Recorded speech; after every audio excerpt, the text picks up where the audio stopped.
الله بندگانو موږ ته بار بار وایو چې دا میسجونه زه وګورم کنه ډېر څه خفه شم. الله بندگانو ګوره په هېڅ چا پسې مه ځئ. نن سبا ډېر زما واورئ ګڼ کپتوب او دوکي او فراډونه شروع شوي دي.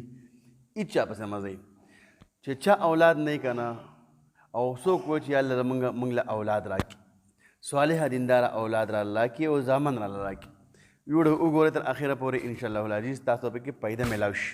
او دا تجربه عمل دی. ما په خپل الحمدلله په دې باندې یو زنانه وه په کلي کې، هغو له ما دا سوره یوسف ولیکو، الحمدلله ټکه پټکه مو له ولیکو، د هغې له الله جل جلاله اولاد ورکړی، نر اولاد وله الله ورکړی دی. ښه جي، نو عرض مې دا دی چې د چا اولاد نه وي او څوک وایي چې الله موږ له اولاد راکړي، دینداره راکړي، صالحه راکړي، باعمله متقي راکړي، فرزګاره راکړي، تهجد ګزاره راکړي، زما خبره چې زموږ خبره منونکي داسې اولاد را نصیب کړي.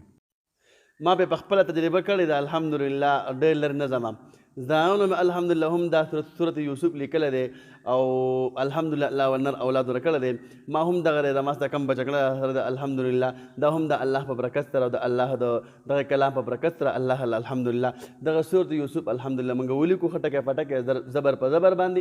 الحمدلله الله له داسې ښایسته زوی راکړی دی. جي که تاسو خواهش وو چې موږ له هم الله ښایسته زوی راکړي، د هغې لپاره دا اسان عمل دی چې کله زموږ او ستاسو په مثال کې د چا زنانه وي کور والا که نه جي، او هغې له الله جل جلاله په دغه بیمارۍ باندې ټایم ور واوړي، غالبا داسې یوه میاشت پې ور واوړي، نو په دغه وخت کې به تاسو بیا یو ملا له لاړ شئ، یو په کلي کې به یو ښایسته قاري خوال لاړ شئ، قاري خوال نه دی که نه په خپله هم په کور کې ولیکئ، ښایسته ښایسته ولیکئ او تعویض په شکل کې په زبر زیر پیش باندې ولیکئ. دا صورت یوسف دا په 12مه سپاره کې دی غالبا، او د 10مې رکو نه اخوا شروع کېږي او د 14مې سپارې په آخري رکو باندې غالبا 6مه رکو ده، په دغه باندې صورت یوسف ختمیږي. جي نو که خواهش مي زر تر زره دا وظیفه استعمال کړئ، تجربه به وکړئ انشاءالله العزیز. که الله د نر اولاد در نه کو الحمدلله بیا هم د دماغ فول پاور وظیفه ده، خو په شرط د دې یقین به ساتو د هغې سره ته چې ما ورته په دې باندې زبر زیر پیش ولګو، څنګه په قرآن مجید کې په مد او دغه انشاءالله په زبر زیر پیش باندې ما ورته ولګو په آیات باندې انشاءالله العزیز، چې کله دغه انشاءالله ما ورته دا واضحه ولیکو، دا داسې آسان کار نه چې دا په یوه ورځ کې ولیکي. ما په خپله په 2-3 ورځو کې لیکلی د زبر زیر پیش باندې، نو الله به دا به انشاءالله العزیز عمل کوي. که چېرې بیا تاسو له الله جل جلاله اولاد در نه کو یا زنانه اولاد در کو، بیا به تاسو ما ته رنګ کوئ چې یاره قاري صاحب دې خو کار ونه کړو، تاسو بیا غټه غلطي دا کلي، تاسو په اعراب نه یې لګولي، تاسو په چېرته یو ځای کې غلطي کړي، نو کوښښ وکړئ چې خو مرداره ولیکئ او دغه انشاءالله په دې باندې عمل.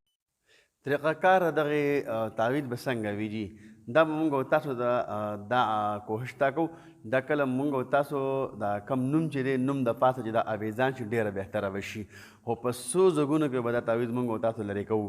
کم وخت کې چې غسل کوو یا داسې سنت طریقه ادا کوئ، په خپل نور په خپله پوهېږئ که نه جي، نو په دغه وخت کې به یې لرې کوئ. او چې کله مونږ تاسو باتروم ته ځو په دغه ټایم کې به یې لرې کوئ، نور به دا 24 ګنټې په دغه ګېډه مبارکه باندې اویزان نو صحیح ده. دغه طریقه کار دی، اس پې که هم نشته. ښه جي، الله بندګانو فایده ده، مبتک الذي کې ته وظایف ښودلی کېږي، الله بندګانو په دې باندې عمل کوئ دغه انشاءالله. ښه جي، جزاک الله.